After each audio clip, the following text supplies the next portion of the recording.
Good morning, fourth grade. We are a new week and we are so close to fall break, and I know you're so excited as we are here at school also. So let's finish this week strong and working hard and giving everything we got. But I want to start out with our new week, and so instead of using our Think Up book, we're going to do a little Halloween story. But we're going to start something new, which is called a paired passage. And a paired passage is exactly what it sounds like.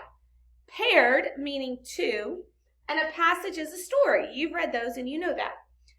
In the fourth grade, and as you get older, you will start having stories that come together. So it's like one whole story and another story, and somehow those stories connect. And so we have to learn how to attack those passages because there's a lot of strategies to those, and they can get really hard if we don't use our strategies.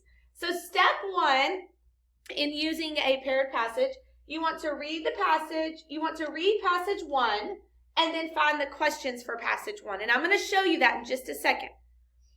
You're going to label story and questions with a number one. So I know this story and these questions go together.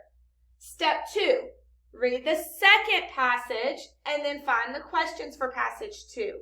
Label the story and the questions with a number two.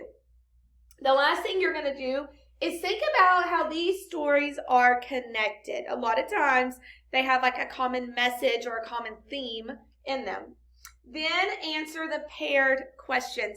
And this is something that's going to be new to you. You know how to read stories. You know how to answer the questions. But how do I answer questions and attack the questions that talk about two stories in one? And so we're going to use a strategy called checks and X's to solve the paired questions. And I'm going to show you how to do that now.